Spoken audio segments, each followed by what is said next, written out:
요한복음 4장.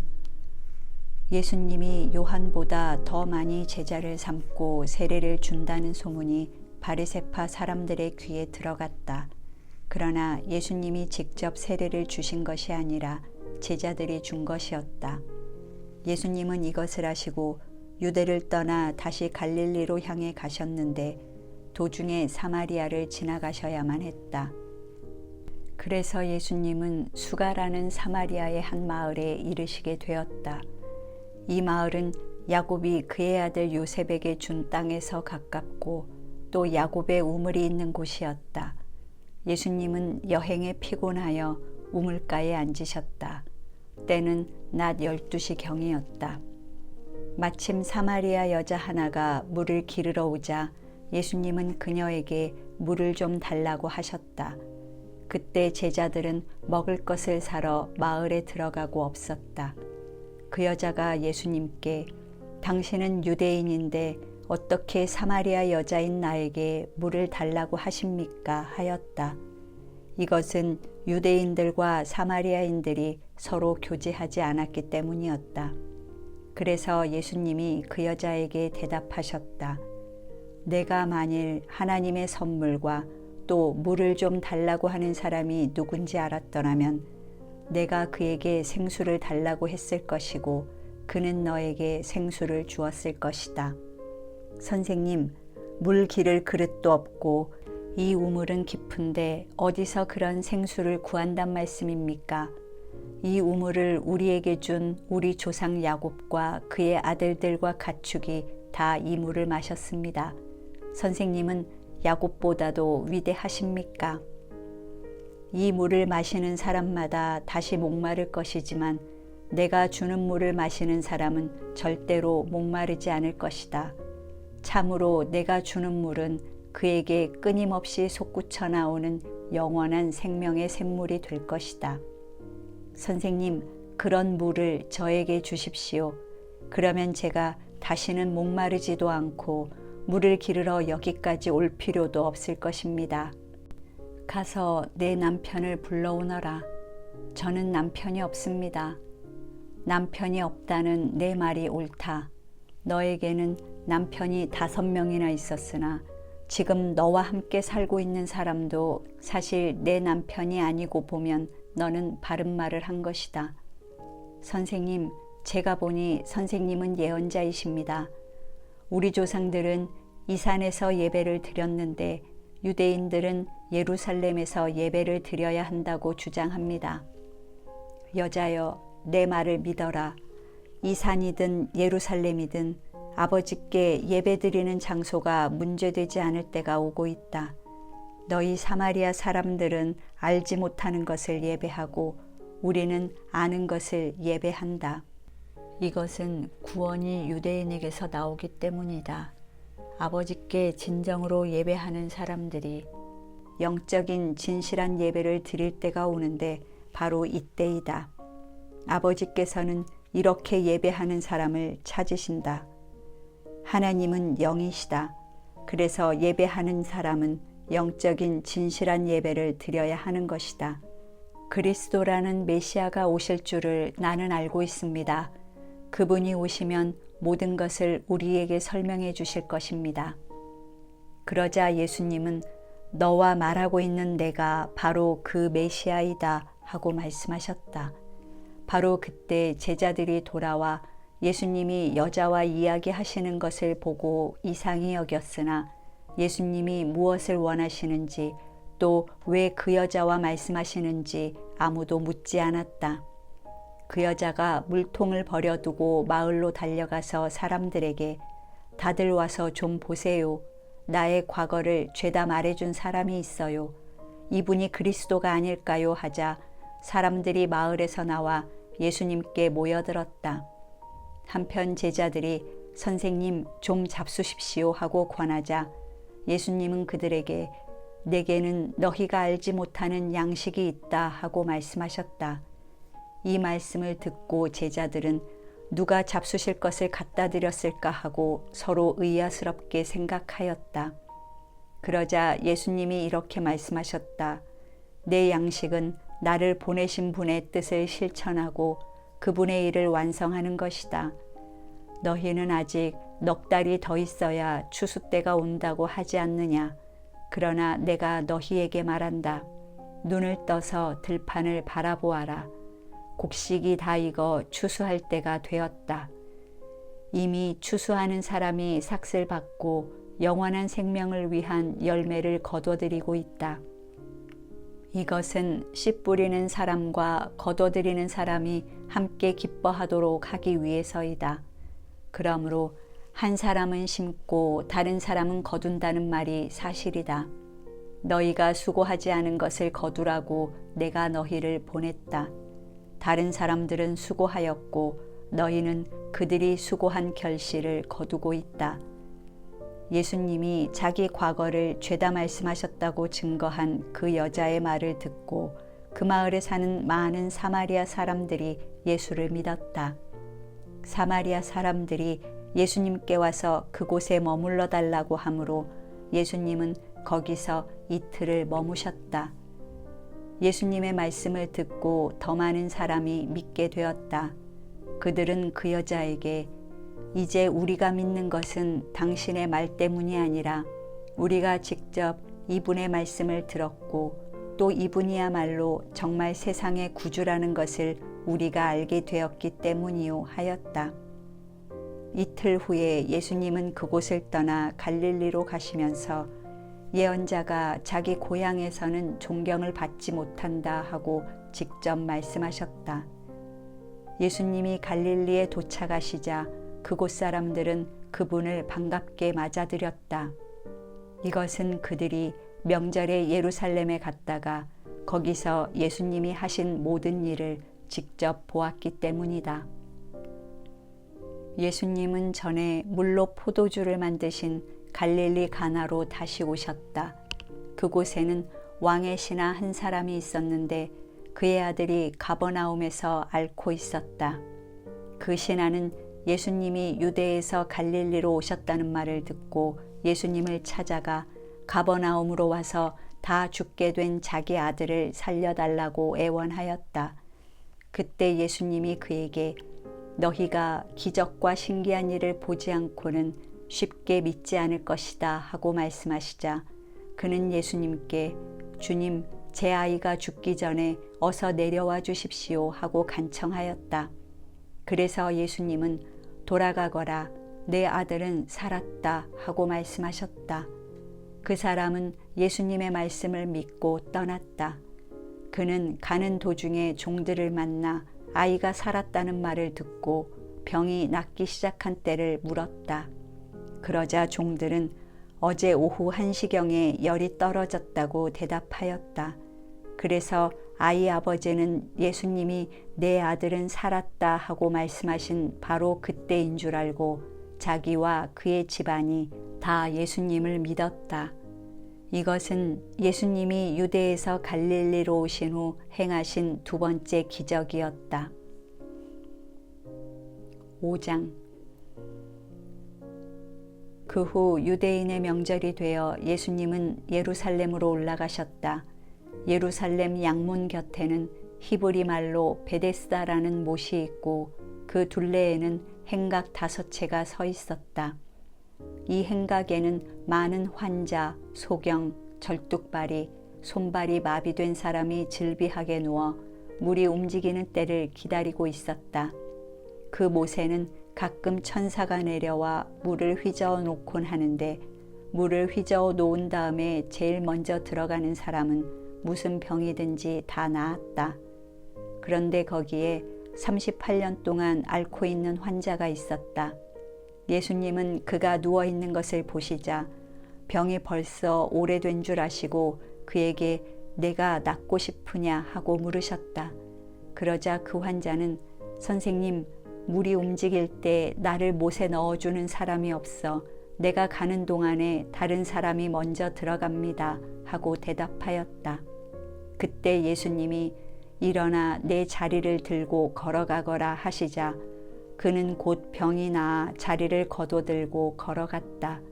그런데 그날은 안식일이었다.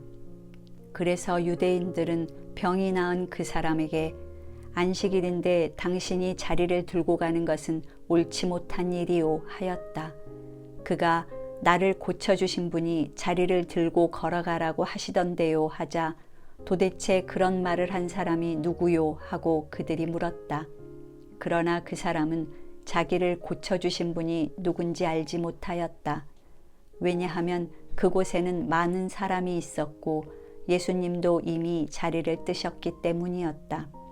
그 후에 예수님은 성전에서 그 사람을 만나 이제는 병이 깨끗이 나았으니 더 무서운 병에 걸리지 않도록 다시는 죄를 짓지 말아라 하고 말씀하셨다. 그 사람이 유대인들에게 가서 자기를 낫게 하신 분이 예수님이라고 말하자 유대인들은 안식일에 이런 일을 한다고 예수님을 핍박하기 시작했다.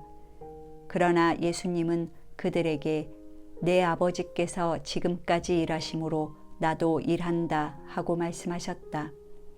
유대인들은 예수님이 안식일을 범할 뿐만 아니라 자신을 하나님과 똑같은 자리에 올려놓고 하나님을 친아버지라고 부른다는 이유로 더욱 예수님을 죽이려고 하였다.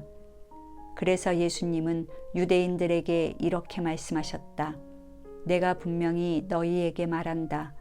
아들은 아버지가 하시는 일을 보지 않으면 혼자서는 아무것도 할 수 없다. 이것은 아버지께서 무엇을 하시든지 아들은 그대로 따라하기 때문이다. 아버지께서는 아들을 사랑하셔서 자기가 하시는 모든 일을 아들에게 다 보여주신다. 그렇다. 아버지는 이보다 더 큰 일도 아들에게 보여주셔서 너희를 깜짝 놀라게 하실 것이다. 아버지께서 죽은 사람들을 일으켜 살리시는 것처럼 아들도 자기가 원하는 사람들을 살린다. 아버지께서는 아무도 심판하시지 않고 심판하는 일을 모두 아들에게 맡겨 모든 사람이 아버지를 공경하듯이 아들도 공경하도록 하셨다. 아들을 공경하지 않는 사람은 아들을 보내신 아버지도 공경하지 않는다. 내가 분명히 너희에게 말한다. 내 말을 듣고 나를 보내신 분을 믿는 사람은 영원한 생명을 얻었으므로 심판을 받지 않을 것이다. 그는 이미 죽음에서 생명으로 옮겨간 것이다. 내가 분명히 말한다. 죽은 사람들이 하나님의 아들의 음성을 들을 때가 오는데 바로 이때이다. 듣는 사람은 살아날 것이다. 아버지께서는 자기 속에 생명을 가지신 것처럼 아들에게도 생명을 주어 그 속에 갖게 하셨다. 그리고 아버지는 아들이 그리스도이기 때문에 그에게 심판하는 권세를 주셨다. 내가 하는 말에 놀라지 말아라. 죽은 사람들이 모두 아들의 음성을 듣고 무덤에서 나올 때가 온다. 선한 일을 한 사람은 부활하여 영원한 생명을 얻고 악한 일을 한 사람은 부활하여 심판을 받게 될 것이다. 나는 아무것도 내 마음대로 할 수 없다. 나는 듣는 그대로 심판한다. 그래서 내 심판은 공정하다. 이것은 내가 원하는 대로 하려는 것이 아니라 나를 보내신 분이 원하는 대로 하려고 하기 때문이다. 내가 만일 내 자신에 대해서 증거한다면 그것은 참된 증거가 될 수 없다. 그러나 나를 증거해 주시는 분이 따로 계신다. 나는 그분의 증거가 참된 것으로 안다. 너희가 요한에게 사람을 보냈을 때 그는 진리에 대하여 증거하였다. 하지만 나는 사람의 증거를 받지 않는다. 내가 이 말을 하는 것은 너희가 구원을 얻도록 하기 위해서이다. 요한은 타면서 빛을 내는 등불이었다. 그래서 너희는 그 빛 가운데서 잠시 기뻐하려고 하였다. 그러나 내게는 요한의 증거보다 더 큰 증거가 있다. 아버지께서 완성하라고 나에게 맡기신 일, 곧 지금 내가 하고 있는 바로 그 일이 아버지께서 나를 보내셨다는 것을 증거하고 있다. 그리고 나를 보내신 아버지께서도 직접 나를 증거하셨다. 너희는 그분의 음성을 들은 적도 없고 그분의 모습을 본 적도 없으며 또 그분의 말씀을 마음속에 간직하지도 못한다. 이것은 그분이 보내신 자를 너희가 믿지 않기 때문이다. 너희는 성경에서 영원한 생명을 얻는 줄로 생각하고 성경을 부지런히 연구하고 있는데 바로 이 성경이 나를 증거하고 있다. 그런데도 너희는 나에게 와서 영원한 생명을 얻으려고 하지 않는구나. 나는 사람에게서 영광을 받지 않는다. 그러나 나는 너희에게 하나님을 사랑하는 마음이 없다는 것을 잘 알고 있다. 내가 내 아버지의 이름으로 왔어도 너희는 나를 맞아들이지 않았다. 그러나 만일 다른 사람이 자기 이름으로 오면 너희가 그를 기꺼이 맞아들일 것이다. 너희가 사람에게서는 서로 칭찬을 받으려고 하면서도 한 분밖에 계시지 않는 하나님에게는 칭찬을 받으려고 하지 않으니 어떻게 나를 믿을 수 있겠느냐? 내가 너희를 아버지께 고소할 것이라고 생각하지 말아라. 오히려 너희를 고소할 사람은 너희가 희망을 걸고 있는 모세이다. 너희가 정말 모세를 믿었다면 나도 믿었을 것이다. 이것은 모세가 나에 관해서 기록했기 때문이다. 그러나 너희가 모세의 글도 믿지 않으면서 어떻게 내 말을 믿겠느냐? 6장. 그 후 예수님은 디베랴 바다라고도 하는 갈릴리 바다 건너편으로 가셨다. 그러자 많은 군중이 병든 사람을 고치는 기적을 보고 예수님을 따랐다. 예수님은 산으로 올라가 제자들과 함께 앉으셨다. 마침 유대인의 명절인 유월절이 다가왔다. 예수님은 수많은 군중이 자기에게 몰려오는 것을 보시고 빌립에게 이 사람들을 먹일 만한 빵을 우리가 어디서 살 수 있겠느냐 하고 물으셨다.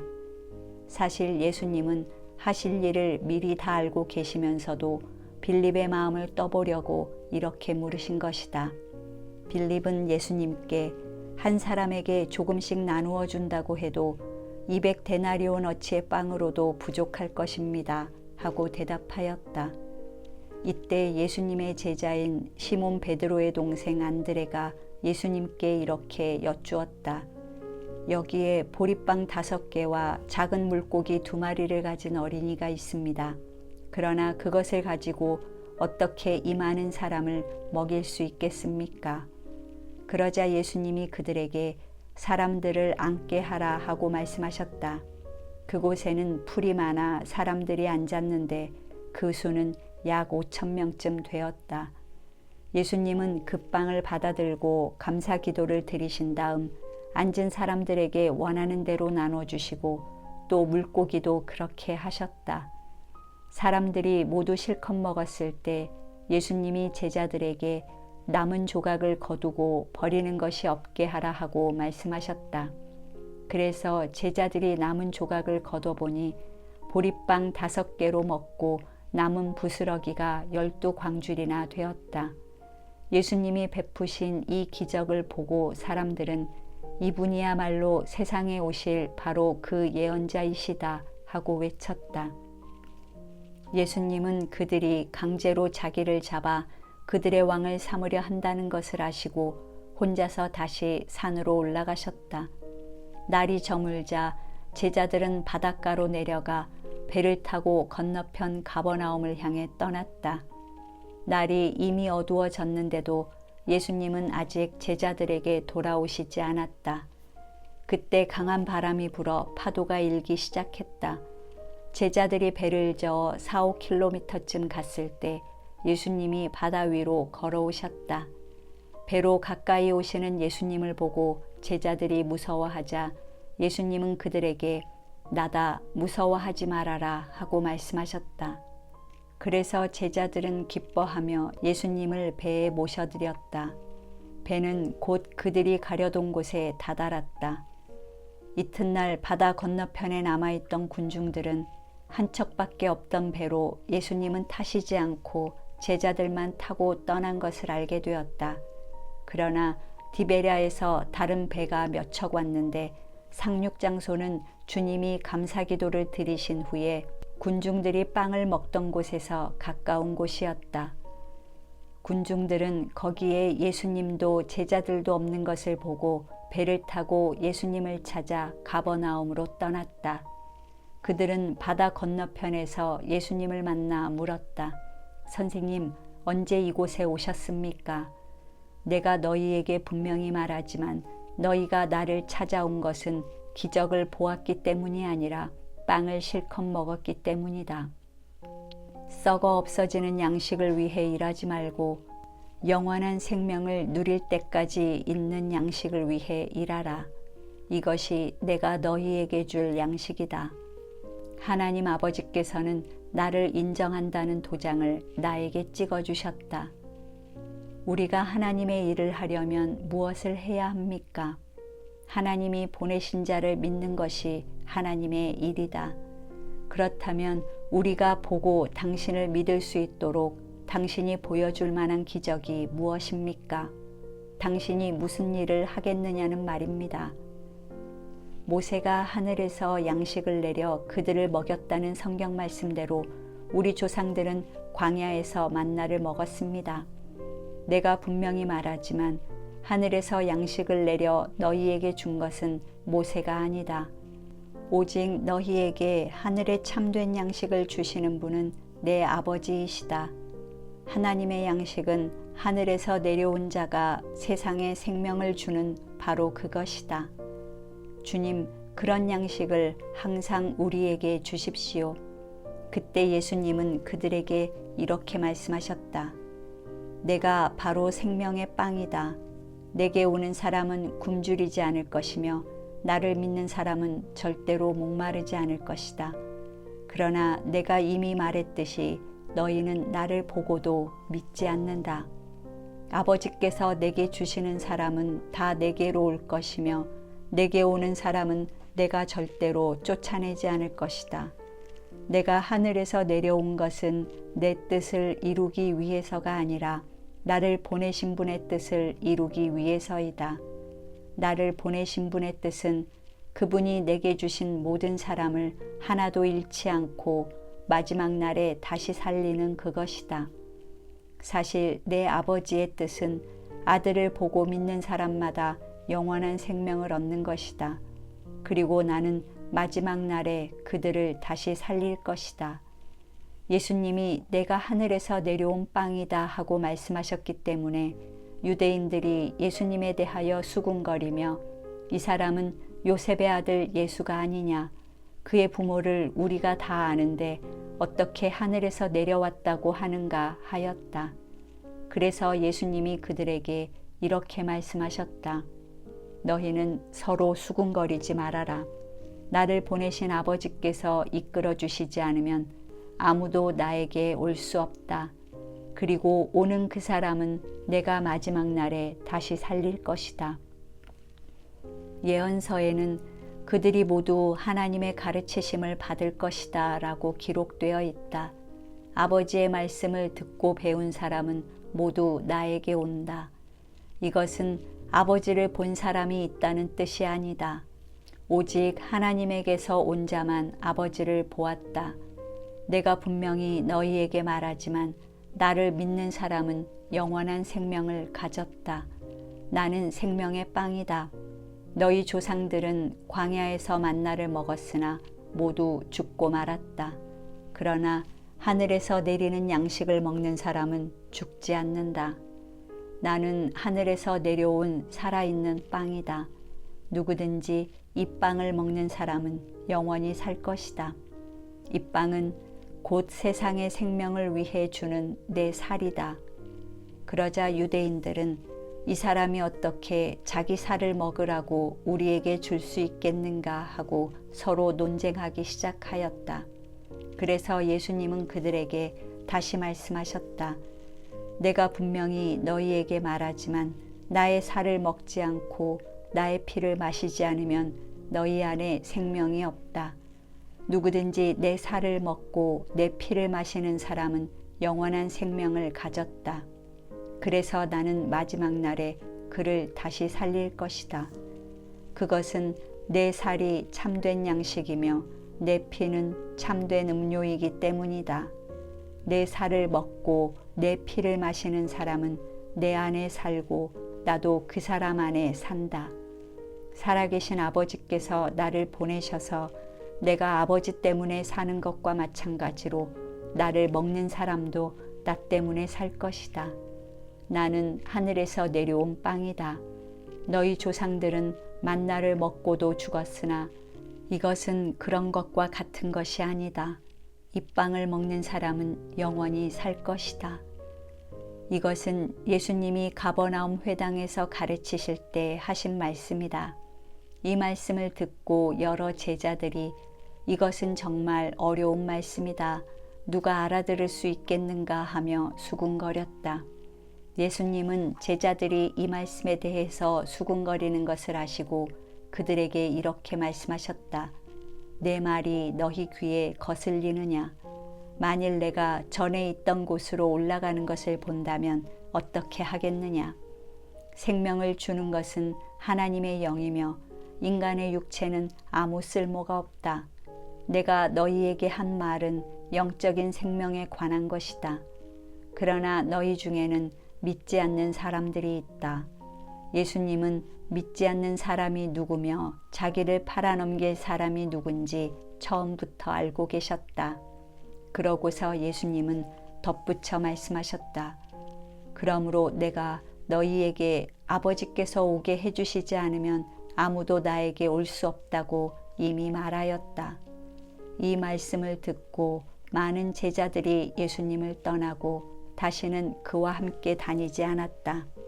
그래서 예수님이 12 제자에게 너희도 떠나고 싶으냐 하고 물으시자 시몬 베드로가 이렇게 대답하였다. 주님, 우리가 누구에게로 가겠습니까? 주님에게는 영원한 생명의 말씀이 있습니다. 우리는 주님이 하나님의 거룩하신 아들이라는 것을 믿고 알게 되었습니다. 그때 예수님은 내가 너희 12를 선택하지 않았느냐? 그러나 너희 가운데 한 사람은 마귀다 하고 말씀하셨다. 이것은 가룟 사람 시몬의 아들 유다를 가리켜 하신 말씀이었다. 그는 비록 12 제자 중 하나였으나 예수님을 팔아넘길 사람이었다.